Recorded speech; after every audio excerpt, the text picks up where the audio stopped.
You know, the club is a platform for discussion, for debate. We're not a lobby, we're not an environmental movement. We try to inform, to share, to inspire. And we are very pleased that we have the opportunity to present and launch the last report to the Club of Rome, Extracted. It's a pleasure and honor for me to introduce the new book by Ugo Barri, the new report to the Club of Rome. It was actually first published in German, but it was written in Italian, wasn't it? And later translated into English, or was it written in English in the first place? Okay, well, but it comes from Italy in a sense. Now it is there. And let me go back into history a little bit. 42 years ago, the Club of Rome became famous for the publication of The Limits to Growth, which was a blockbuster kind of publication, sold many million times, I don't know, in 50 languages or so, and contained the message that if the world continues the road that it had taken before, by something like 2020 or so, many resources will be exhausted, including oil and gas and copper and many other things. Now, this was based on the geological knowledge of the time, the late 1960s, and based on a relatively rigid mathematical model linking those resources with industrial production, which would consume some, with food, with population, and so it was kind of clear that if you just link in a fixed manner such parameters, you would run into disaster at some stage. Soon, of course, after the big excitement and fears around the limits to growth, some optimists came, not least John Maddox, who was then the chief editor of Nature, who launched an attack on pessimism, the Club of Rome being pessimistic, and said, no, we can do everything. And then there was a geologist, John Tilton, who was also an optimist, who said, under today's rates of copper consumption, the Earth crust contains enough copper to last for another 120 million years. Now, in practical terms, this was, of course, nonsense, because nobody would do it. But at least it showed that some of the assumptions of the Club of Rome had been wrong, leading to a very negative image among many people, including Maggie Thatcher and Ronald Reagan, etc., of the Club of Rome. But in the meantime, the Club of Rome went on writing very good reports. I won't tell them, but essentially all of clear analysis, but also optimistic terms of what you can do. And then came Ugo Bardi, who knows modern geology, and agreed that some of the assumptions of the early 1970s were wrong. That indeed, like Tilton said, there are a lot of minerals still left in the ground, but as the concentration gets poorer and poorer, the amount of energy needed to extract a kilogram of manganese, of molybdenum, of copper, of gold, or whatever, is increasing. And so is the pollution. So the environmental damages, also the damages to the health of people, the nature, biodiversity and all that, all those damages would be increasing the more we are using those resources. Therefore, we see more or less the same challenge as in 1972, that we are better off taking the limits serious. Now, we are very fortunate that this is possible. Let me give you one example. We have another member of the Club of Rome, Gunther Pauli, who shows how you can cascade minerals, energy, water through the system, always producing added value and jobs, and at the end, using much less primary natural resources for good added value. This is a fabulous story. Also, Gunther Pauli's book, The Blue Economy, has now been translated into 38 languages, and the Chinese President Xi Jinping said to Gunther Pauli, I want to speak with you because this is very important for China. So we are back on stage, this time with much more optimistic messages. An Australian writers team and myself have written a book called Factor 5, which is also a report to the Club of Rome, showing that a 5-fold increase of resource productivity is available, meaning that all our estimates of demand for natural resources and energy are wrong, provided we do it better. And then fabulous firms like Umicore, who specialize on extracting from trash or other things what is valuable and can be reused. And then there are intermediate strategies such as remanufacturing or refurbishing, not shredding an automobile or what have you, but leaving it basically intact and only replacing what is worn out or what is no longer modern enough. So those are other strategies into which the Belgian industry or others can invest and become richer by doing it and save the environment for our grandchildren. So with Ugo Bargli's wonderful new report, what's exactly the English name now? Extracted, yeah, okay. With his report Extracted, we are on much safer grounds than we used to be with limits to growth. We see the size of the challenge, and at the same time, reading other reports, which are also indicated in yours, we have a great chance of making this a more sustainable, better world, not only for our generations, but for future generations. And that essentially has been the mission of the Club of Rome since the beginning. We are very happy that the EU chapter of the Club of Rome, under its president, Marc Dubrul, is playing a great role in communicating that into the Brussels community. So Marc, thank you very much again for arranging this meeting, and I'm now keen to listen to that wonderful video. Thank you very much.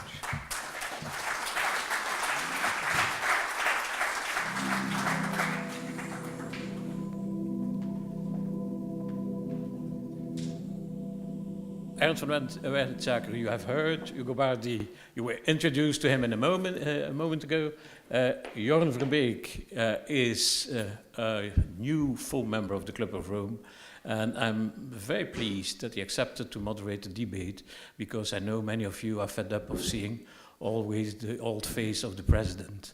There is Denis Goffo. Thank you very much indeed, Denis. Denis is member of the executive committee of Umicore and also chief technical officer of that company.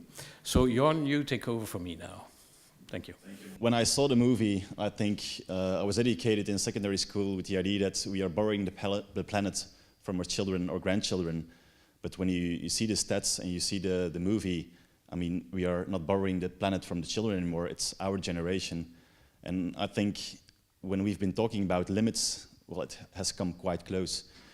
So I was wondering, Ugo, what was in your mind the moment you started writing the book, and why was it important to present it as a report to the Club of Rome? Well, it's an interesting question. Of course, I think every one of us in this room has a history that somehow brought him or her here, because you all have a point, a moment in life where you discover that what they tell you in TV is not everything. And in my case, if you're just curious about that, I remember very well. I can tell you the story, actually. It was in September 11, 2001. I was in the United States. I was in Berkeley. And in the United States, the whole thing happened in the morning. So I saw this disaster, the Twin Towers falling. And I was a bit shocked. And when I don't know about you, when I'm shocked, I tend to go in a bookstore because it calms my mind. And so I did that, and I stumbled into a book about peak oil. And that was bad. I can tell you 2 shocks in one day. And the second one was even worse than the first. So I don't know if you know about peak oil, but peak oil is a line of thought that went in parallel with the limits to growth. The limits to grow, actually the same idea. The limits to grow is aggregate, it's all mineral resources. Peak oil is only oil, but it's the same idea. Same idea, resources do not run out all of a sudden. They become more expensive to extract, and this has consequences. Of course, the limits to growth was more complex, a more sophisticated theory. For the time, it had limits, of course, as Ernst said, but it was very good for the time. And the thing that brought me to the limits to growth was the idea of putting together these 2 different fields, peak oil studies. I still have you see this little thing is the pin of ASPO, the Association for the Study of Peak Oil. Then I discovered that the 2 ideas, peak oil and peak civilization, which was the idea of the limits to grow, are the same thing. The same idea, the same model, the same approach to the exploitation of natural resources. And that's a very interesting story. I mean, you can spend 15 years of your life, if you like. Hugo, why was it important to present as a report to the Club of Rome? The Club of Rome. But then I went back to the early study, 1972, The Limits to Growth, that I had read in Italian back in 1972 or 73, and then there was this story that the report was all wrong. I mean, those of you who are a little bit white, probably remember that. Those of you who are black, either you don't remember or you are tricking a little bit. But I had this feeling that there was this story had to be rediscovered. Because everybody, up to now, still now, as Ernst said, still now people are saying that the first report was all wrong. Was limited, but not wrong, not at all. And there was a need also to understand why a report, which for the time was so sophisticated, so good, so well done, so innovative, so groundbreaking, it had undergone such a demolition by these people that Ernst mentioned. I mean, it's a fascinating story that how easy is for propaganda to convince people that something is completely wrong when it is not. And it's very easy. And this is still happening. It's very easy to if you mention the limits to growth, people would say, oh yeah, that whole report was all wrong or nothing true in that. And that's the awesome power of public relations, as we call them now. It is being used now against climate science. I don't know if you know something about this, but some forces, some dark forces within society are unleashing this tremendous negative power against the whole field of science to convince people that we don't have a problem with climate. Instead, we do. We do. And one interesting point that this problem was hinted already in 1972. They didn't know yet exactly, but they had found that there was something that was going to worsen in time and bring problems. And this is why I say you should not watch TV, normally, if you can. Ernst, I think you've been in this field for quite some time. You've been talking, as Ugo did, about optimism and pessimism. Some critics there say that we lost the momentum a bit. I was really, always when I hear you, I get quite inspired. What are for you in the last decades the moments of optimism where you say, we did make a change and we're able to do so in the next few decades? One was the reaction in America to the terrible disaster of the Hurricane Katrina, or the disasters of New Orleans, and the former US Vice President Al Gore simply bringing the public into the feeling something goes massively wrong and can destroy our cities unless we really change. But then, of course, came the Bush era and 9/11 and all that, and all this was kind of crumbling. Another good moment, I feel, was that the Intergovernmental Panel on Climate Change brought it home to the world population that we need to do something to maintain at least a maximum 2 degrees warming, and that it is possible.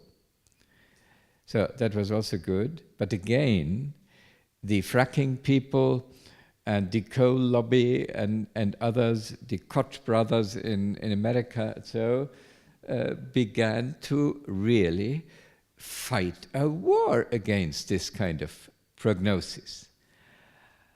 And then I felt it was a good sign that the Chinese became very, very serious about decarbonization, about efficiency increases, etc. And then let me tell you one nice anecdotal kind of good moment I had. The famous company Unilever got a new chairman, Paul Polman, who, when coming into office, said, "I don't want to publish quarterly reports any longer," leading to an uproar of the shareholders, of the stock exchanges, etc., saying, "What an evil CEO, not respecting us as shareholders." And he said, "Well, look, those who are now leaving the stocks of Unilever, I don't want to have as shareholders.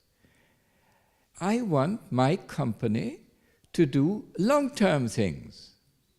And surprise, surprise, after a couple of months, the stocks recovered and got better and better and better, much better than they used to be before he announced that.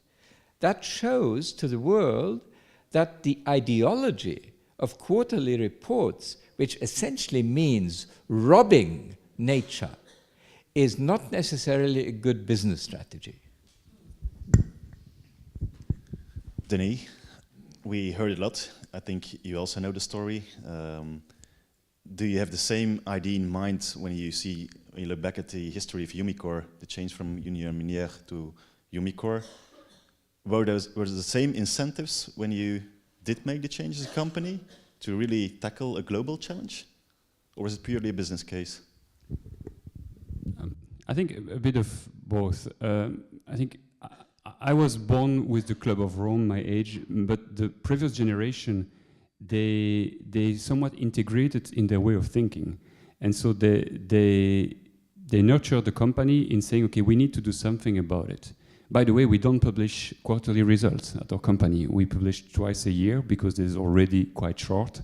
But we also our chairman decided not to publish quarterly results, and I think we have good shareholders.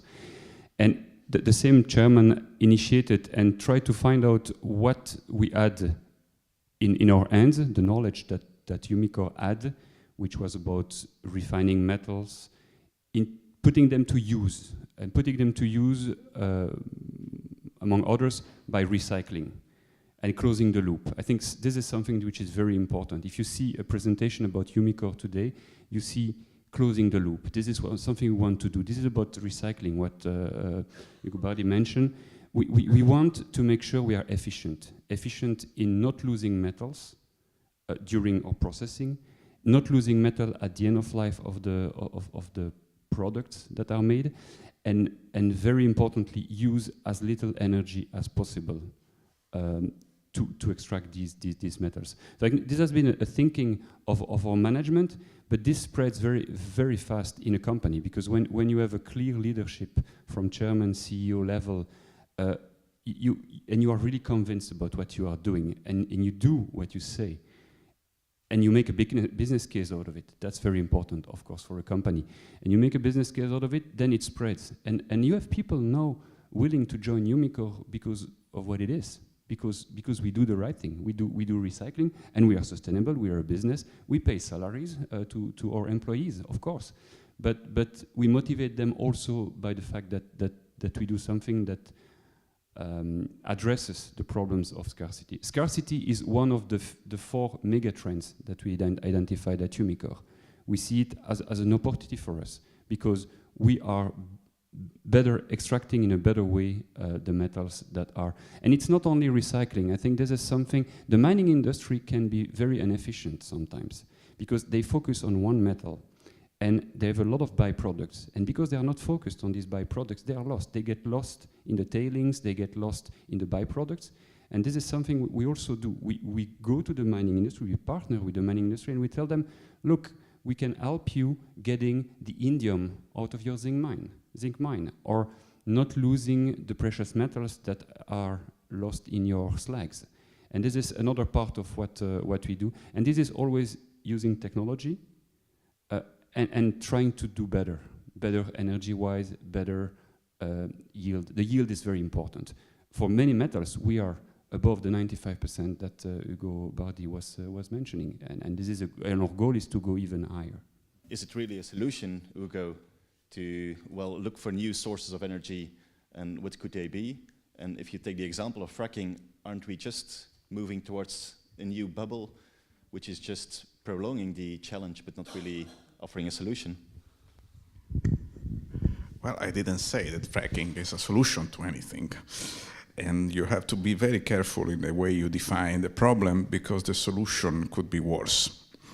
So if you think you need, some people say we need fuel, then we search for a solution and we find fracking, which is a short-term solution, very expensive, very destructive for the ecosystem, bringing a lot of problems.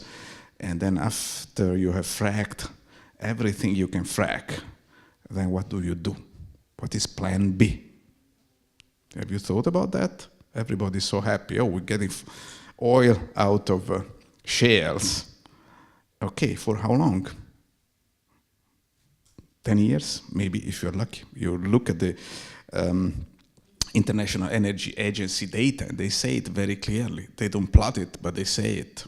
Maybe 10, 15 years, if you're lucky, So if I say energy, it is because no civilization can subsist without energy. We can be very efficient. It's very nice to be efficient, and we have to, because the abundance that we had with oil at the beginning, you know the story of the energy yield of oil. Probably know if you are here. You know the story. You have to invest 1 barrel of oil to get 100 barrels of oil at the beginning. You know this, right? Tell me. Now you have to invest about 1 barrel of oil to get maybe 10 to 15 barrels, which changes things a lot. And so it's a losing proposition to keep going into fossil fuels, because you're just moving into an upgrade which gets steeper all the time. As you extract, your yield goes down. So you need energy, but you need energy which is free, available, not polluting, not destroying the ecosystem, and which can last a lot of time. And that ladies and gentlemen, we have only one possibility here. We call it renewable, which works. Maybe it's not so good as it was oil 100 years ago. Gives you a yield which goes from 10 to 30, which is good, but not wonderful. But it is what we have. And with what we have, we can build up an industrial society. Because if we don't invest in renewable energy, then we are in an energy trap. The more we need energy, the less we have. And then we get to a point in which we don't have enough to continue with an industrial society. And that for some people may be good. I don't know. You people are here because you want to go back to agriculture, right? You spent your time digging in, not all of you. Okay, so you see, just asking you a question. Do you have some idea of how much money has been spent, let's say 2012, we have the data for 2012, in fossil fuel, development of new resources in fossil fuels, and development of new resources in renewable energy? You guess which one is the higher? Your opinion, guess it. You're smiling. Which one do you think? Fossil fuels, you got it. About 4 times as much. More than $600 billion spent for new fossil fuel development, new drilling and developing and exploring. Slightly more than $200 billion for renewables.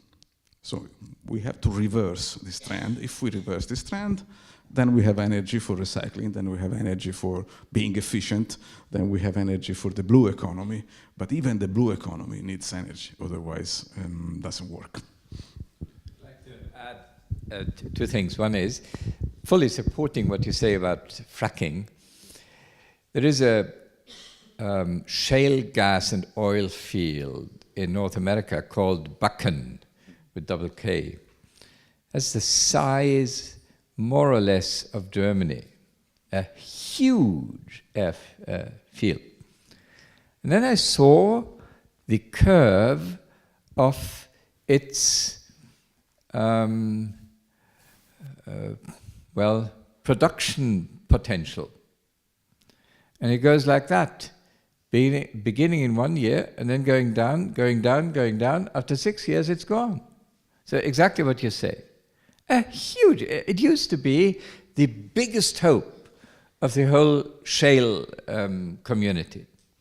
But another thing I'd like to also add, I'm all in favor of renewables. Actually, I was member of parliament in Germany when we invented this feed-in tariffs law.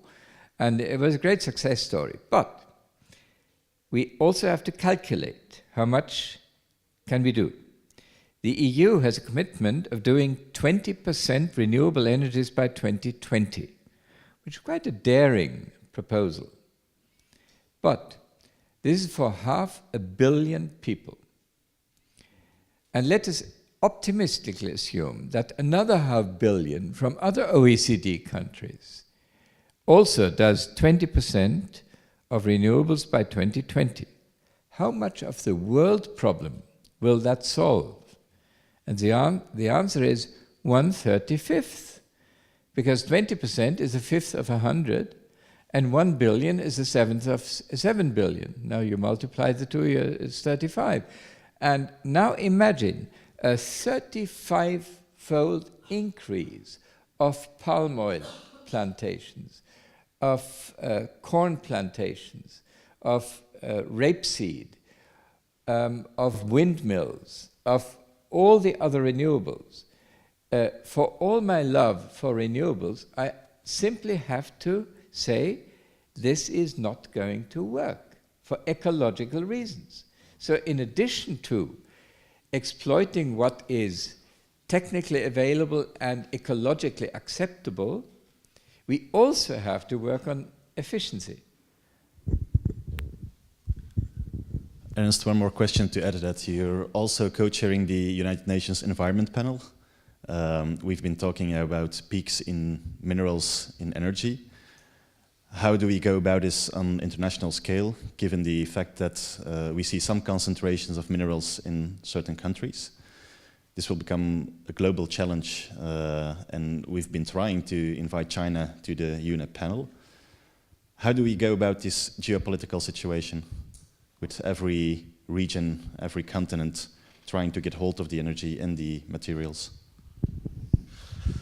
It's actually called the International Resource Panel, but it has been founded by the United Nations Environment Programme in Nairobi.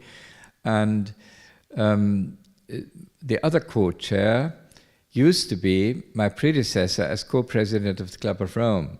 His name is Ashok Khosla from India, a great guy.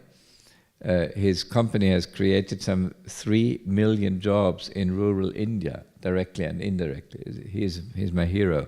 Anyway, the International Resource Panel is looking into metals recycling. They found out that all the specialty metals enjoy recycling rates below 1% worldwide. And then we need Umicore and others who have been working on strategies to improve that. We don't reach 95% for metals like the rare earths or gallium or indium or so, but at least from below 1% to something like 50%, that is a possibility. But then in terms of strategy, what do we have to do in addition to having good companies? Well, last week here in Brussels, during the Green Week, we presented a new report by our panel called Decoupling, Decoupling 2. And in this, we are defining a potential strategy open for use by countries, saying, let us each year increase the price of energy, of water, of minerals, by as many percent as in the previous year the efficiency has increased. So that what you are paying on a daily or monthly basis for your energy services doesn't get more expensive. You then also have to take care of the poor people in the society with a sort of lifeline tariff, as they do in South Africa. And you have to somehow protect the energy-intensive industry, but not by giving them cheap energy, but by installing an incentive into the industry, but on a revenue-neutral basis so they don't leave. So those are technical details. The main point is establishing a ping-pong between rising energy or resource prices, rising resource productivity, and if that productivity rises, prices go up. And this ping-pong is the analogy to what we had with human labor and wages. Labor productivity rose, and then the workforce could get higher wages. When the wages got higher, the incentive to increase labor productivity went up. And this ping-pong worked for 100 years or more, leading to a 20-fold up to 50-fold increase of labor productivity, which is the basis of our wealth. But today, labor is not in short supply, nor is it inefficient, but resources are in short supply and are inefficient. So let us establish the new ping-pong, and I sense that the people in the EU Commission, like Janez Potočnik, the Commissioner for Environment, they love the idea. Of course, it will be difficult to get it politically agreed, but I believe with the intellectual kind of enlightenment that this could make us richer, I believe we will find a democratic majority. Denis, Ernst has talked about the pressure on the supply. You as a company have been talking a lot about the possibilities of the urban mine. Do you see really potential in, well, a growing aspect to this in your business model? Yeah, I think urban mining can play a big role because the 95+% I mentioned is that when something gets into our plant, we get 95% out. The thing is that for many, many metals, just even precious metals, There is a lot of gold in electronic scrap. A lot of scrap, a lot of electronic goods are lost, are just discarded. Cell phones, we get very low recycling rate for cell phones. We have the technology to recycle cell phones. We get the gold and the palladium and the copper and nickel and tin and name it, 17 metals out of an old cell phone. So there is growth potential. If all of you would even not keep your old cell phone in a drawer, but just recycle them, that would help. Please give it to somebody that can use it, if it is a working cell phone. But if it is really obsolete or broken, just bring it back, and we can at least avoid grams of precious metals or tons of precious metals not being extracted from the ground. So yes, there is potential. Now, will it be enough to solve the world problem and the needs of 7 billion people? I'm afraid not. And so that's why we also need a good, efficient, environmental friendly mining industry, because sometimes you need, the beauty of the metals is that you can recycle them many, many times. If you have gold in your jewels, maybe some of the gold was mined by the Egyptians 3,000 years ago, because you don't lose them. They are well collected. That's the beauty of metal, but you need to start from a stock, from an inventory.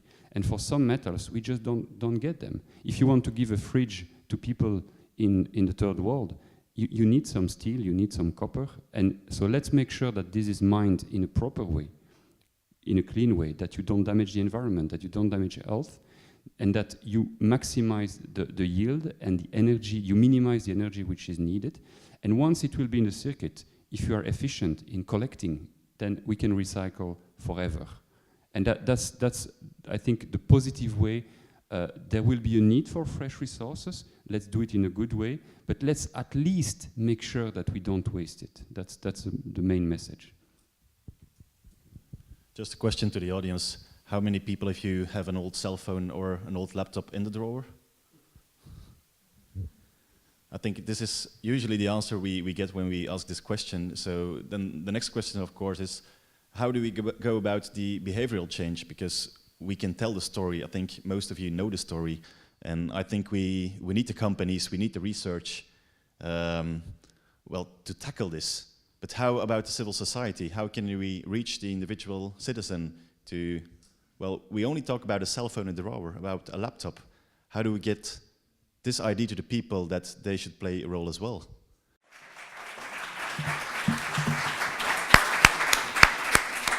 Well, thank you, and thank you, Guido. As a matter of fact, you said what I wanted to say as a kind of conclusion, that we at the Club of Rome, we wish to inspire, to change behavior, of course giving the example, and to fight against this trend in mainstream thinking, markets, markets, markets, markets as much as possible, and less government, state, civic participation. So that's a long story, and it includes, of course, political choices. We're not going to discuss it here. But I think the Club of Rome has to contribute to this debate.